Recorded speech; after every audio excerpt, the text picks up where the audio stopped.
one of the most important topic of this exercise, this chapter. ये हमारी जो exercise है, इस एक्सरसाइज का भी, इस चैप्टर का भी बहुत इंपॉर्टेंट है। अंकगणित की आधारभूत प्रमेय, फंडामेंटल थ्योरम ऑफ अर्थमेटिक। मतलब इसको हम कैसे डिफाइन करते हैं, कैसे हम इसकी वैल्यूज को फाइंड आउट करते हैं। अंकगणित की आधारभूत प्रमेय, दिस इज नथिंग बट, इसका दूसरा नाम होता है अभाज्य गुणनखंड। क्यों अभाज्य कहते हैं?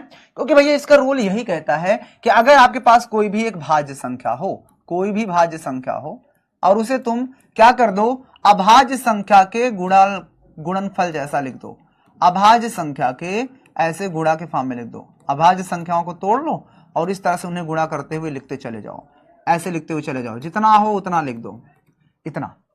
तो ये जो बन जाता है उसी को बोलते हैं अंकगणित की आधारभूत प्रमेय। मतलब कुछ समझे कि अगर आपको कभी भी अंकगणित की आधारभूत समझना है तो कोई भी संख्या हो जो कि भाज्य हो, उसे अभाज्य संख्या के रूप में तोड़ दो। तो इसका मतलब क्या हुआ, दिस इज नथिंग बट, तुम कर क्या रहे हो, इसका मतलब तुम कर रहे हो बेसिकली इसमें तुम अभाज्य गुणनखंड। This is nothing but it's अभाज्य गुणनखंड। ये कुछ नहीं है, ये हमारा अभाज्य गुणनखंड है, हो गया और कुछ नहीं। मतलब उसने नया नाम दे दिया तो हम घूम गए, है कुछ भी नहीं।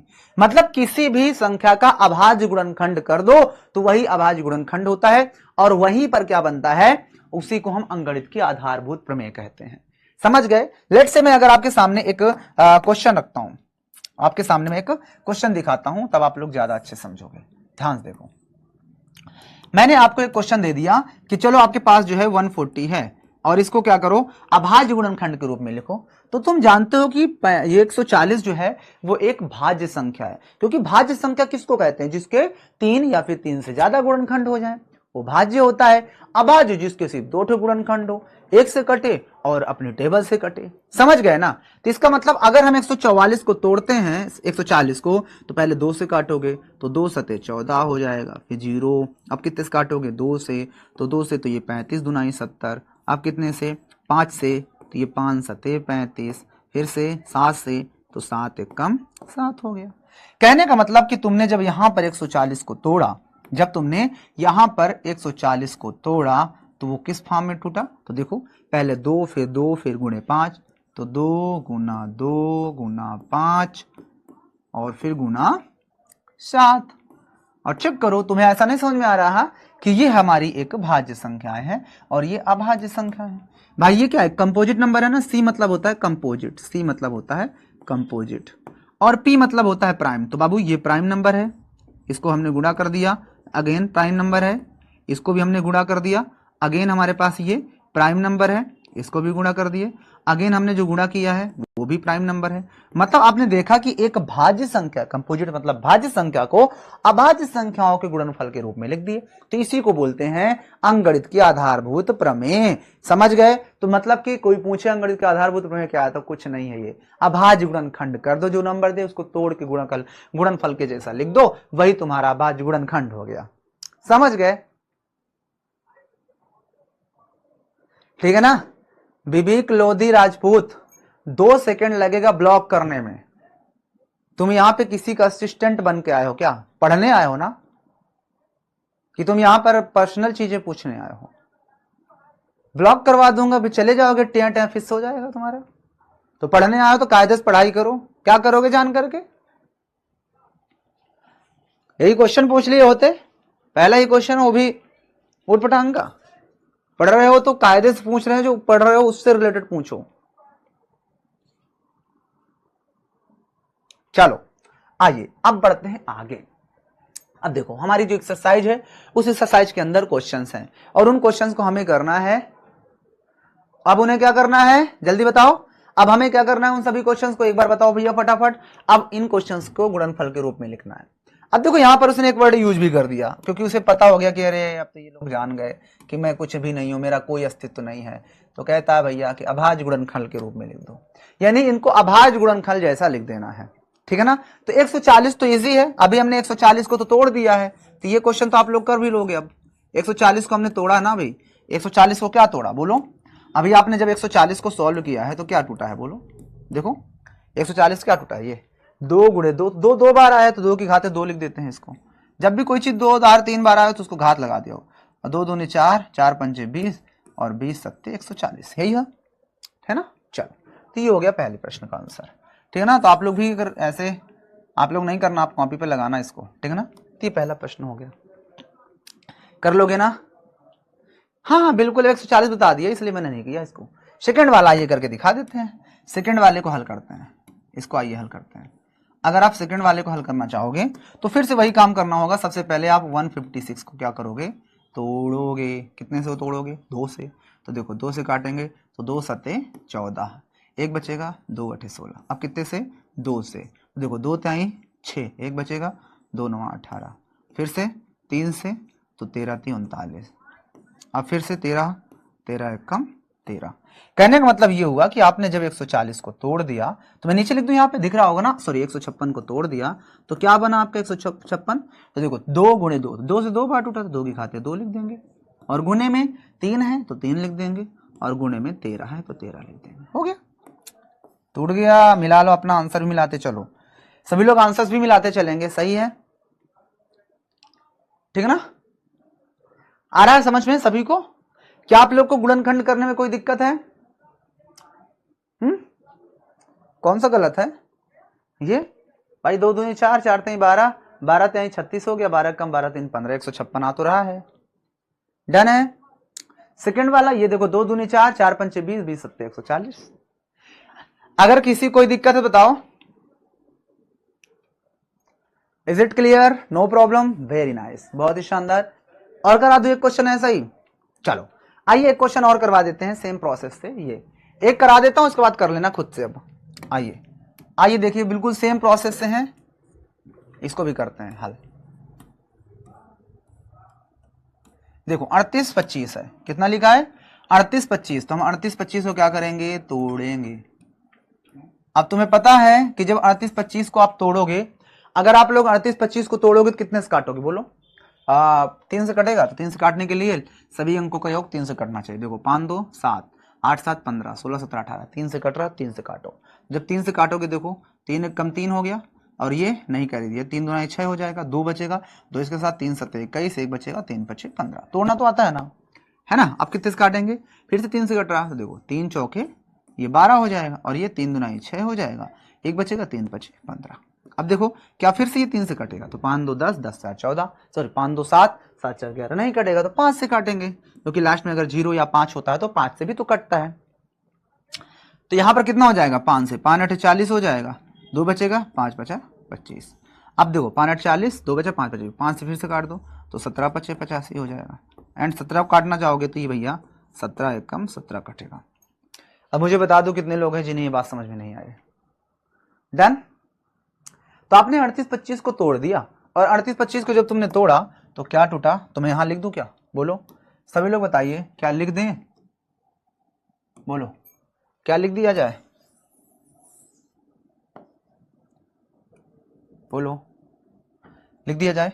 तो आपने जब 38 25 को तोड़ा तो क्या टूट के आया, चेक कर लो।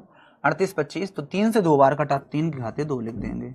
फिर गुणे में 5 से भी 2 बार कटा तो 5 की घाते भी 2 लिख देंगे, और गुणे में 17 से एक ही बार कटा तो 17 लिख देंगे। ओके, यही हमारा हो जाएगा इस प्रश्न का उत्तर, ठीक है ना। तो गुणनखंड करना है तो इट्स वेरी इजी। तो ये क्वेश्चन आप लोग के लिए है कि इसे आप लोग खुद से कर लेना। ये क्वेश्चन आप लोग के लिए डू योर सेल्फ, कर लोगे ना, तोड़ना तो आ जाएगा ना। पहले 5 से काट देना, फिर इसके बाद और भी जो नंबर से कटे काट लेना। डन। चलिए आइए, अब देखो हमारे पास एक प्यारा सा क्वेश्चन है जो कि एग्जाम में बहुत ज्यादा पूछा जाता है। ये एक ऐसा क्वेश्चन है जो पेपर में आता ही आता है। तो क्या करेंगे, हाँ 5005 ही तो है, देखो ना। अब देखो व्याख्या कीजिए। व्याख्या ये करना है कि हमारे पास 2 नंबर है, 7 गुणते 13 प्लस इतना, और दूसरा नंबर जो है हमारे पास है वो ये वाला है कि 7 गुणते 6 गुणते 5 गुणते 4 गुणते 3 गुणते 2 गुणते 1 प्लस 5, ये दोनों भाज्य संख्या है। भाज्य के लिए तुम्हें पता है कि भाज्य वही होता है जिसके मिनिमम 3 गुणनखंड हो।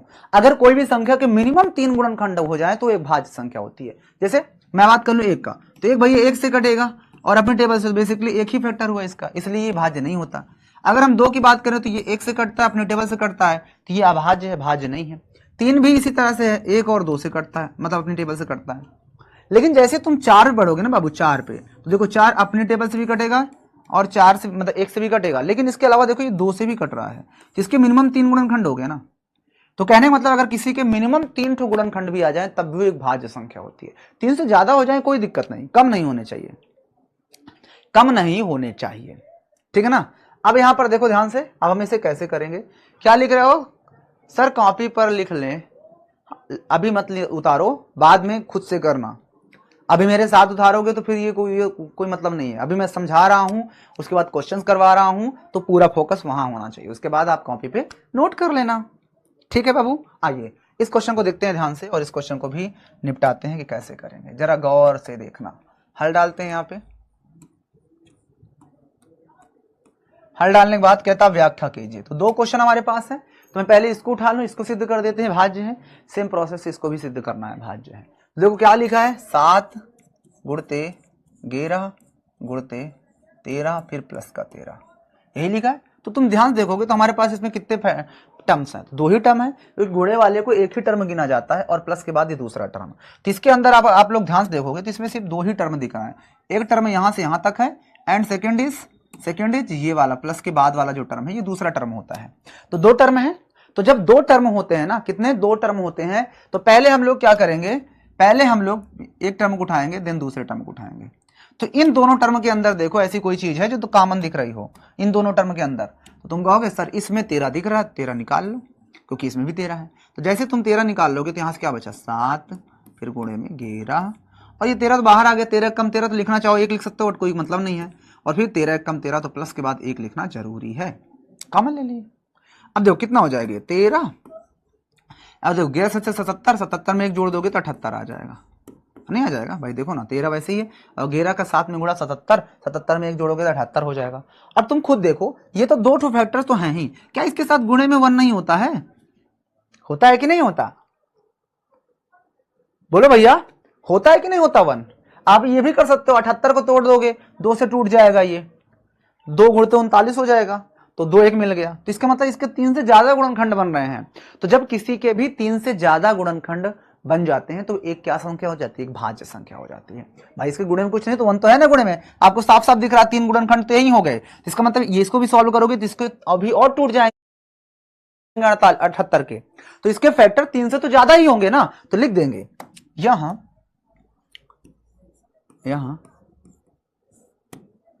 इस संख्या के, यहां इस संख्या के 3 से 3 या 3 से अधिक 3 या 3 से अधिक गुणनखंड हैं, 3 या 3 से अधिक गुणनखंड हैं। अतः स्पष्ट है कि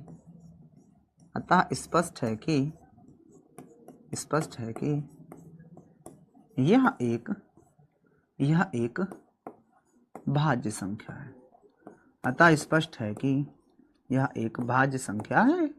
हो गया, यही करना था। गुणा कराओगे फिर गुणनखंड करोगे तो कोई मतलब नहीं है। गुणनखंड मतलब उसके दिखा दो पार्ट्स।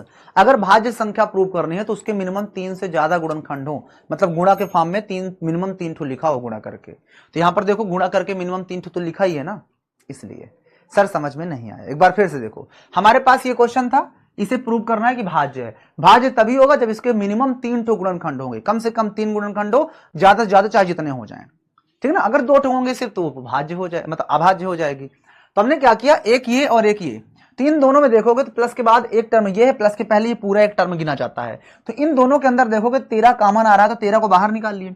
जब 13 निकाल लोगे तो यहां 7 बचेगा, 11 बचेगा, और यह 13 तो बाहर आ गया। तो गुणे में चाहे तो गुणा 1 भी लिख सकते थे, कोई दिक्कत नहीं, बट उसको कोई मतलब नहीं है गुणा कराने पर, ठीक है ना, ठीक है ना। उसके बाद ये प्लस का 1 हो गया, ठीक है ना, क्लियर है। 77 में जोड़ दिए हैं, फिर 1 कहां आया, कहां, अरे भैया सुनो मैं बता रहा हूं, 1 कहां से आया मैं बता रहा हूं। देखो अब यहां पर समझो, मैं समझ गया तुम लोग की दिक्कत क्या है, मैं तुम्हारे प्रॉब्लम्स को दूर करता हूं। ध्यान देखो, मैं तुम्हारी प्रॉब्लम समझ रहा हूं कि तुम लोग कहना क्या चाह रहे हो। देखो अब मेरी बात को गौर से सुनने की जरूरत है, आप लोग को मेरी बातों को गौर से सुनना है, तभी समझ पाओगे। देखो ध्यान से, आपके सामने जो क्वेश्चन था यही था। अब मैंने यहां से 13 कॉमन ले लिया, तो जब 13 कॉमन ले लिया तो यहां से क्या बचा 13 और ब्रैकेट के अंदर 11 और 7 गुणा करोगे 77 हो जाएगा, और ये प्लस का 1 तो है ही ना। अब 77 में एक जोड़ दोगे तो 78 हो जाएगा, 13 वैसे ही है गुणा में। अब मैं तुमको ये दिखाने के लिए गुणते में 1 लिख दिया कि इसके मिनिमम 3 ठो गुणनखंड है। मान लो तुम्हारे सामने कोई 4 लिखा है तो 4 के साथ में गुणा 1 लिख दूंगा, तब भी तो 4 एक कम 4 ही बनेगा। तो एक ऐसा गुणनखंड होता है जो सबका गुणनखंड होता है, इसीलिए ये 13 वैसे ही इन दोनों को जोड़ दिया 78 आ गया। ये गुणे में 1 लिख के ये साबित करना चाह रहा हूं कि किसी भी संख्या में गुणा में 1 कर दोगे तो उस संख्या का कोई महत्व नहीं है, उतना ही रहेगा, लेकिन 1 सबका गुणनखंड होता है। तो मैं तुम्हें यहां ये दिखाने के लिए कि इसके मिनिमम 3 ठो गुणनखंड है, इसलिए एक हमारी कैसी संख्या हो गई, भाज्य संख्या हो गई। तुम चाहो तो 78 को तोड़ लो, 2 गुणे 39 कर दो, है ना, 39 को तोड़ दो, 13 × 39 कर दो, 3 गुणते 13, है ना, तो बहुत सारे फैक्टर्स बन जाएंगे। तो क्या इसके गुणनखंड 3 से ज्यादा नहीं बनेंगे, बहुत सारे गुणनखंड बन जाएंगे। तो जब किसी के 3 से ज्यादा गुणनखंड होते हैं तो वो एक भाज्य संख्या होती है ना यार। तो तुम 3 ठो दिखा दो ना यार, 3 ठो दिखा दो तब भी भाज्य होती है, काम खत्म। 13 कॉमन कैसे आया, क्योंकि देखो ये एक नंबर है पूरा, प्लस के बाद ये 13 फिर से लिखा, इसलिए मैंने 13 को बाहर निकाल लिया। जो कॉमन दिखेगा उसे बाहर निकाल लेंगे, ठीक है ना। अब देखो जिसको इस क्वेश्चन में समझ में नहीं आया वो इस क्वेश्चन को समझेगा, उसे पक्का 100% समझ में आ जाएगा। इस बार 100% समझ में आ जाएगा, क्योंकि ये बिल्कुल वैसा ही है, उसी मेथड पर रिलेटेड है। देखो इस बार क्वेश्चन हमारे पास जो है वो है 7 गुणे 6 गुणे 5 गुणे 4 गुणे 3 गुणे 2 गुणे 1 प्लस 5। भाई साहब ये क्वेश्चन है इस बार। इसमें भी आप लोग ध्यान देखोगे तो एक टर्म यहां से पूरा यहां तक होगा, क्योंकि आप देख पा रहे हो कि पूरा ही एक टर्म है। And second is what, plus के बाद वाला दूसरा टर्म शुरू होता है। तुम्हें पता है ना कि प्लस के पहले एक टर्म होता है, प्लस के बाद एक टर्म। कभी भी गुणे में टर्म्स नहीं आते, इस बात को ध्यान रखना। ये क्वेश्चन में दिया है प्लस का 5, ठीक है ना। अब आप देखो इस पूरे टर्म में और इस पूरे टर्म में कोई ऐसी चीज है जो कॉमन दिख रही है, तो तुम फिर से कहोगे कि सर इसमें भी 5 दिख रहा है और प्लस के बाद इधर भी 5 है, तो मैं 5 को निकाल लो, बिल्कुल 5 को निकाल लो। तो आज देखो क्या बचा, ये 7 बचा और फिर गुणे में 6 बचेगा और गुणे में 5 तो बाहर आ गया, तो 1 लिखना हो, क्योंकि 5 1 कम 5 एक बार जाएगा तो 1 लिखना हो लिख दो, बट 1 का गुणा करा दोगे वही बात आएगी, इसलिए मैं 1 को नहीं लिख रहा हूँ। सीधा 4 बचेगा और फिर गुणे में 3 बचेगा और ये 2 बचेगा और गुणे में 1 बचेगा, और प्लस के बाद जब 5 बाहर आएगा तो यहाँ पे मुझे 1 लिखना पड़ेगा। अब ये मत कहना कि यहाँ पे 1 क्यों लिख दिए, क्योंकि प्लस के बाद 1 नंबर है वहां पे, इसके साथ और कोई नंबर ही नहीं है, तो मैं 1 सिर्फ है उसके साथ वहां पे 1 नहीं लिखूंगा तो वहां पे समझ में नहीं आ रहा है ना मैं क्या लिखूं। यहाँ पे बहुत सारे नंबर है, इनके साथ 1 गुणा कर दूंगा तो कोई फर्क नहीं पड़ेगा, इसलिए यहाँ पे 1 नहीं लिखा हूं, बट यहाँ पे लिखे हैं, ठीक है। तो यहाँ पर 5 कॉमन लोगे तो यहाँ से 5 हट जाएगा और यहाँ से 5 हट के 1 आ जाएगा, बस यही है। सबको समझ में आ गया।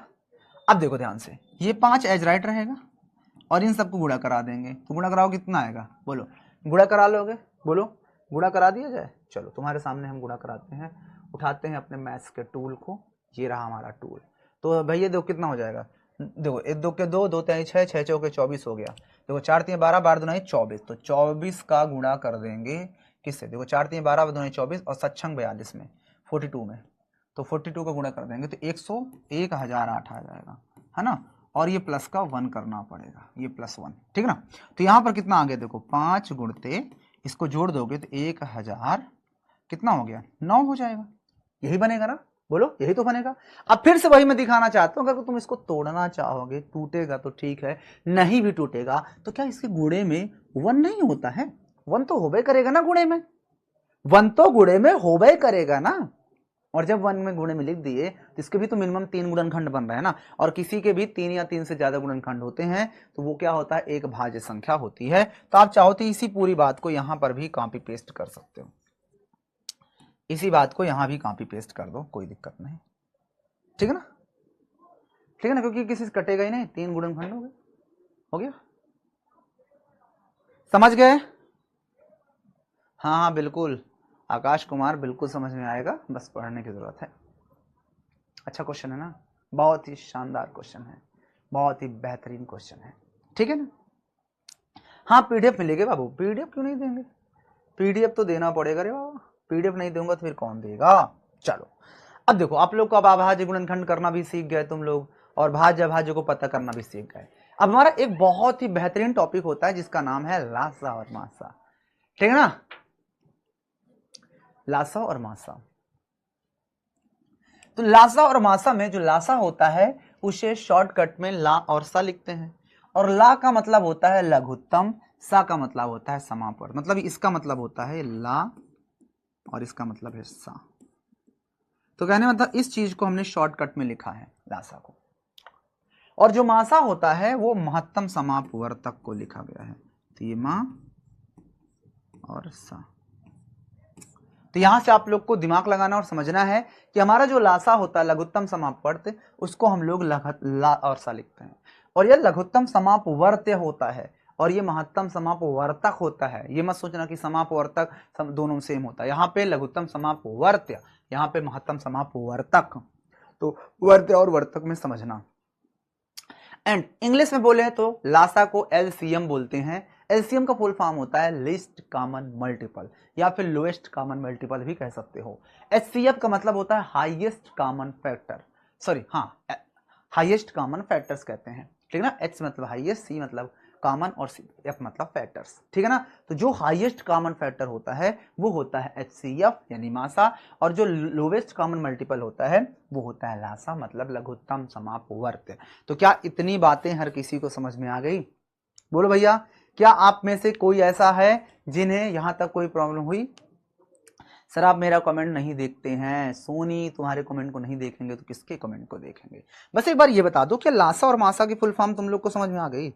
एक बार सभी लोग बता दो फटाफट कि भैया लासा और मासा को एक बार फटाफट बता दीजिए, सभी लोग एक बार बता दीजिए लासा और मासा का। क्या आप लोग को समझ आ रहा है? एक बार सभी लोग वोटिंग करके बताओ, वोटिंग करके बता दो भैया सभी लोग। हाँ तुम लोग का मैं नाम ही लेता रहूं, ठीक है ना। इतने प्यारे प्यारे नाम हैं, सब कोई अपने अपने नाम मुझे दे दोगे तो तुम लोग क्या करोगे भैया? चलो क्या बात है, 90% से ज़्यादा स्टूडेंट लोग को समझ में आ गया है, बहुत ही शानदार। तो चलिए फिर आगे बढ़े, क्या आगे बढ़े? आगे बढ़े तो लासा और मासा में भी आप लोग समझ गए कि लासा और मासा का फुल फॉर्म क्या होता है। किसी कोई प्रॉब्लम? अब देखो, अब हम लोग सीखेंगे कि किसी भी क्वेश्चन का लासा और मासा निकालते कैसे हैं, क्योंकि एग्जाम में यही सबसे ज्यादा पूछा जाता है। तो हमारे सामने कुछ क्वेश्चन है, उन्हें कर लेते हैं, उसके बाद फिर नेक्स्ट क्लास के अंदर देखेंगे और भी जो क्वेश्चन होंगे इसमें टाइप्स जो बनेंगे। तो हमारे पास क्या था, अभाज्य गुणनखंड विधि द्वारा लासा और मासा बताओ, एचसीएफ और एलसीएम। तो एचसीएफ और एलसीएम निकालना सीखेंगे। देखो सबसे पहला हमारा काम होता है कि जो भी हमारे पास क्वेश्चन हो हल करेंगे जब, तो हमारा सबसे पहला काम यही होगा कि हमारे पास जो भी नंबर हो उनका अभाज्य गुणनखंड करना होता है। अगर सरल है तो कोई बात नहीं, तो अगर आप देखोगे ध्यान से तो 12 को तोड़ोगे तो क्या टूटेगा, 12 को, तो 12 तोड़ोगे 2 दूनी 4, 2 दूनी 4 और 4 तिया 12, यही टूटेगा। और 15 को तोड़ेंगे तो 3 पच्चे 15, यही टूटेगा। उसके बाद 21 को तोड़ोगे तो 3 सत्ते 21। तीन छोटा था इसलिए मैंने ऐसे डायरेक्ट लिख दिया, बड़ा होगा तो हमें करना पड़ेगा, समझ गए ना। छोटा नंबर होगा तो सभी को नहीं लिख देंगे, 12 का 2 घाते 2 गुणते 3, यही टूटेगा, 2 दूनी 4 3 12, 15 का 3 गुणते 5 टूटेगा, 21 का 7 गुणे 21, ठीक है ना। अब हमें निकालना है सबसे पहले इनका एचसीएफ। अब जरा गौर से देखना कि हम इसका एचसीएफ कैसे निकालते हैं, हाउ टू फाइंड एचसीएफ। ध्यान से देखना तभी समझ पाओगे। अगर कभी भी आपको एचसीएफ निकालना होगा, किसका निकालना है, जो भी नंबर है लिख दो ब्रैकेट में, 12 15 21 बराबर। एचसीएफ जब भी निकालोगे, एचसीएफ यानी मासा, तो हमें उसी नंबर को उतारना है जो सब में होगा। एचसीएफ की कंडीशन को सुनो, एचसीएफ जब उतारेंगे तो उसी को उतारेंगे जो सब में होगा। तो सब में ऐसा कोई नंबर दिख रहा है, देखो 2 इसमें है, इसमें नहीं है, इसमें नहीं है, तो 2 को नहीं उतारेंगे। 3 देखते हैं तो 3 इसमें है, 3 इसमें है, 3 इसमें है, तो 3 को उतार लेंगे। 3 के अलावा, 3 के बाद और कोई नंबर है जो सब में है? नहीं। अब इसके बाद इसमें घात न्यूनतम लगाते हैं।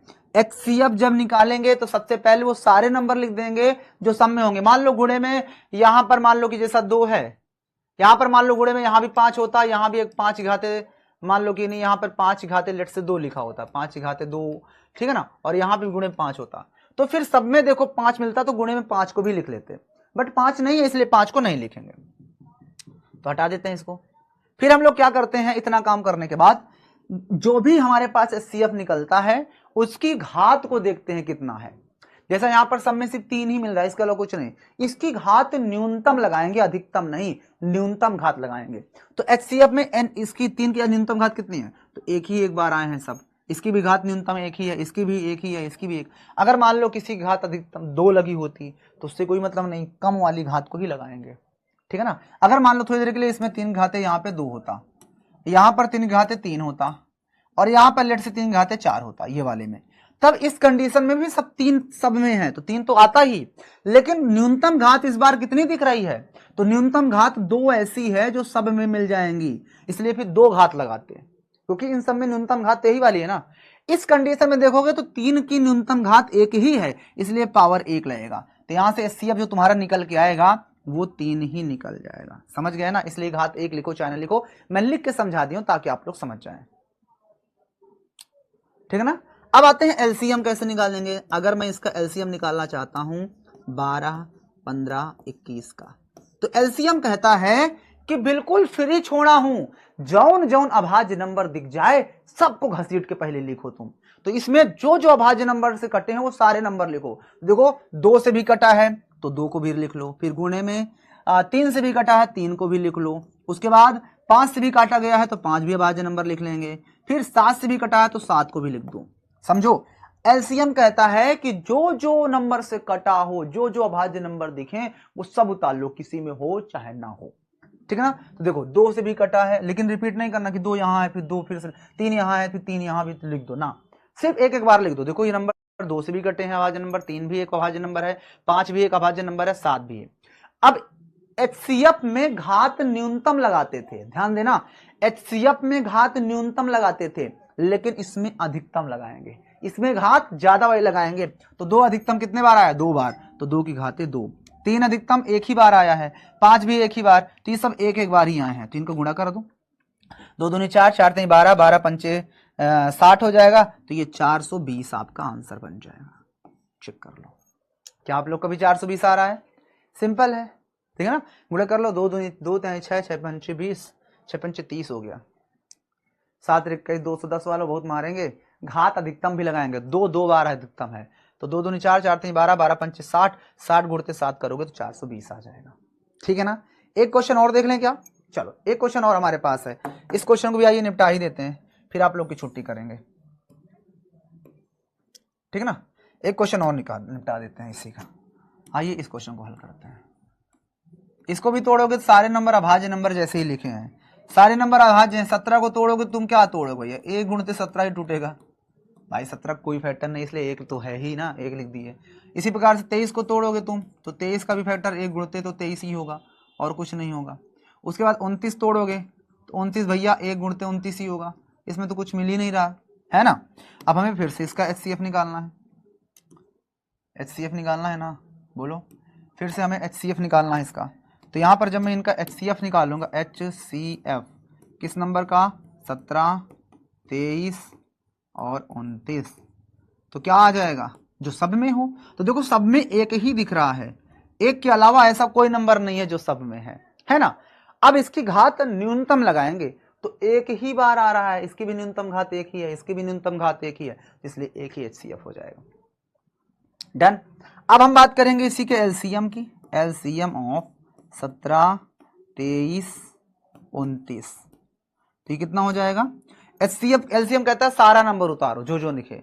अब देखो इसमें सारा नंबर क्या क्या उतारोगे, अब देखो 1 को गुणा में लिखने से कोई मतलब नहीं है, क्योंकि 17 है, 17 से कटा है और 23 से भी कटा है और 29 से भी कटा है। अब 1 को लिखने से कोई मतलब नहीं, 1 को गुणा कराओगे तो उतना ही आएगा, इसलिए 1 को छोड़ दिया। अब इन सबको गुणा कर दो, तुम्हारे पास आंसर आ जाएगा। जब इन्हें गुणा कर देंगे तो कितना आ जाएगा, गुणा करो भैया, आओ गुणा कर लेते हैं। 17 गुणते 17 इंटू 23 इंटू 29 तो 11339 आ जाएगा, 11339। तो ये तुम्हारा हो जाएगा इस प्रश्न का उत्तर। क्या तुम्हारा भी इतना आया? 11339। ठीक है, क्लियर है?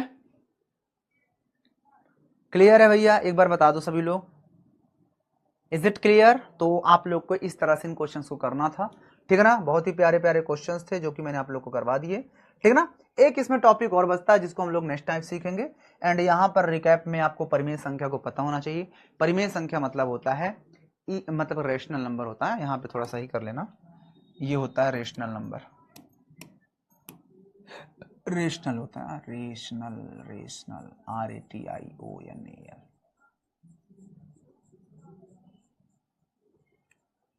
रेशनल। ओके, ये रेशनल नंबर है तुम्हारा। अब ये रेशनल नंबर जो होते हैं, जो P बटा Q के जैसा लिखा हो, Q हमारा जीरो नहीं होना चाहिए और P और Q दोनों पूर्णांक होना चाहिए। पूर्णांक कहाँ से चलता है? पूर्णांक हमारा जीरो की उधर धनात्मक भी, जीरो की उधर ऋणात्मक भी, ठीक है ना। तो ये सारी चीजें इसमें आती हैं। एंड आगे बढ़ते हैं 2 मिनट के रिवीजन में। तो 2 मिनट के रिवीजन में आप लोग एक चीज हमेशा याद रखना कि हमारी जो भाज्य संख्या होती है, कोई भी हमारी जो भाज्य संख्या होगी, अगर हमारे पास कोई भी भाज्य संख्या है तो भाज्य संख्या को हम क्या कर सकते हैं? अभाज्य संख्याओं के गुणनफल के रूप में लिख दें। अभाज्य संख्या गुणते अगेन कोई अभाज्य संख्या, फिर गुणे में अगेन कोई अभाज्य संख्या, यानी सारी अभाज्य संख्याओं को इस तरह से तोड़ के लिख दो।